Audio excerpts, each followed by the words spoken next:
దిమ్మెలు కూల్చాలన్న రేవంత్ రెడ్డి వ్యాఖ్యలతో కాంగ్రెస్తో చంద్రబాబు బంధం మరోసారి రుజువైందంటున్న రాజకీయ వర్గాలు. చంద్రబాబుతో క్లోజ్డ్ డోర్ మీటింగ్ ద్వారా రాయలసీమ లిఫ్ట్ ఆపించానని గతంలో రేవంత్ వ్యాఖ్యలు కాంగ్రెస్ అధిష్టానం అనుమతి లేకుండా రేవంత్ అలా మాట్లాడడం సాధ్యం కాదంటున్న విశ్లేషకులు.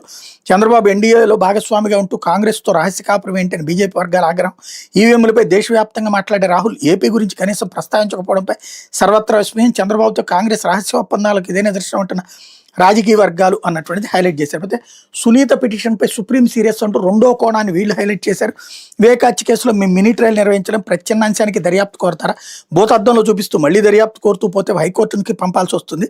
నిందితులకు హక్కులు ఉంటాయి కదా, గోడ మీద పిల్లివాటంలో సిబిఐ తీరు పిటిషనర్ కోరినట్టు కాదు, మీరేం చేయాలనుకుంటున్నారు చెప్పండి. అంతేగాని కోర్టు భుజం మీద తుపాకీ పెట్టి కాల్చొద్దు, విచారణ అవసరం లేదనుకుంటే కేసు క్లోజ్ చేయండి, స్పష్టమైన వైఖరితో రండి, దీని మీద 5ని తేల్చేస్తామని సుప్రీంకోర్టు ఇచ్చినటువంటి స్టేట్మెంట్ని ఇక్కడ ప్రధానంగా హైలైట్ చేశారు. మాజీ మంత్రి వైఎస్ వివేకానంద రెడ్డి హత్య కేసులో విచారణ ప్రక్రియను మరింత జాప్యం చేశాలని నర్రెడ్డి సునీత్ దాఖలు చేసిన పిటిషన్పై సుప్రీంకోర్టు తీవ్ర అభ్యంతరం వ్యక్తం చేసింది. ఇప్పటికే విచారణ పూర్తయిన అంశాలను మళ్లీ తిరగదోడుతూ కాలయాపన చేయడంపై ధర్మాసనం అసహనం వ్యక్తం చేసింది. తదుపరి దర్యాప్తుకు సంబంధించి కింది కోర్టు ఇచ్చిన ఆదేశాలను సవాల్ చేస్తూ సునీత్ దాఖలు చేసిన పిటిషన్పై విచారణ సందర్భంగా సుప్రీంకోర్టు మంగళవారం కీలక వ్యాఖ్యలు చేసింది. సుప్రీంకోర్టులో మినీ ట్రయల్ సమాంతర విచారణ నిర్వహించలేమని, పిటిషనర్ కోరినట్టుగా ప్రత్యామ్నాంశానికి మళ్లీ విచారణకు ఆదేశిస్తూ పోతే కేసు కొలికి రావడానికి మరో 10 ఏళ్లు పడుతుందని న్యాయమూర్తి justice MM Sundaresh, justice N Koteswara సింగ్లతో కూడిన ధర్మాసనం వ్యాఖ్యానించింది. సునీత్ తరపు సీనియర్ న్యాయవాది సిద్ధార్థ రౌద్ర వాదనలు వినిపిస్తూ కింది కోర్టు తమ అభ్యర్థులను పక్కన పెట్టిందంటూ ఛార్జ్షీట్లోని అంశాలను ఒక్కొక్కటిగా చదివే యత్నం చేశారు. దీని మీద న్యాయమూర్తి జస్టిస్ సుందరేష్ కలుగు చేసుకుని ఇవన్నీ ట్రయల్ కోర్టు చూసుకోవాల్సిన అంశాలు, మీరు ఇక్కడ మినీ ట్రయల్ నడపాలనుకుంటున్నారు, ప్రతి అంశాన్ని భూతద్దంలో చూపిస్తూ మళ్ళీ దర్యాప్తు కోరుకుంటూ పోతే మేము హైకోర్టుకు పంపాల్సి వస్తుంది, అక్కడి నుంచి మళ్ళీ కింది కోర్టుకు వెళ్ళేసరికి మరో 10 ఏళ్లు పడుతుంది, ఈలోపు ట్రయల్ ముగిదు, నిందితులకు హక్కులు ఉంటాయి కదా అని ఘాటుగా ప్రశ్నించారు.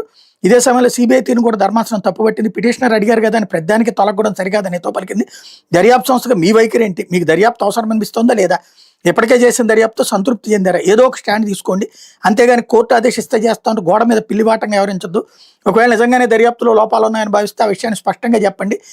పిటిషనర్ కోరిన మేరకు కాకుండా సాక్ష్యాధారణ మేరకు మీరు ఏం చేయాలనుకుంటున్నారు చెప్పండి, అంతేగాని కోర్టు భుజంపై తుపాకీ పెట్టి కాల్చొద్దు, విచారణ అవసరం లేదనుకో కేసు క్లోజ్ చేయడం సిబిఐ ధర్మాసనం గట్టిగా మందలించింది. కింది కోర్టు ఇచ్చిన తీర్పును పరిశీలించిన సుప్రీం ధర్మాసనం హత్య జరిగిన రోజు మార్చి 15, 2019 అర్ధరాత్రి సమయంలో కిరణ్ యాదవ్, A2 సోదరుడు అరుణ్ రెడ్డి, A1 బంధువు మధ్య మెసేజ్ల మార్పిడిపై మాత్రమే తదుపరి దర్యాప్తు సెషన్స్ కోర్టు అనుమతించింది గుర్తు చేసింది. ఆ ఒక్క అంశం మినహా మిగిలిన వాటిపై దర్యాప్తు అవసరం లేదే కింద కోర్టు స్పష్టంగా చెప్పినప్పుడు మళ్లీ అదే అంశాలను సుప్రీంకోర్టులో ప్రస్తావించడంపై అసహనం వ్యక్తం చేసింది.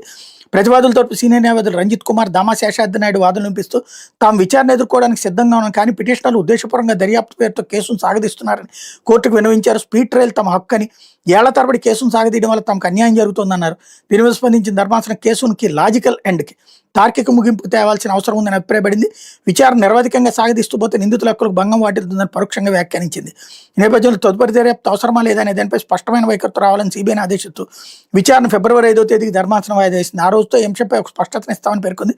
దర్యాప్తు పేరుతో కాలయాపన చేయడం కుదరదని సుప్రీంకోర్టు తేల్చి చెప్పడంతో పిటిషనర్లకు గట్టి ఎదురుదెబ్బ తగిలినట్టయింది అన్నట్టు వార్తని హైలైట్ చేశారు.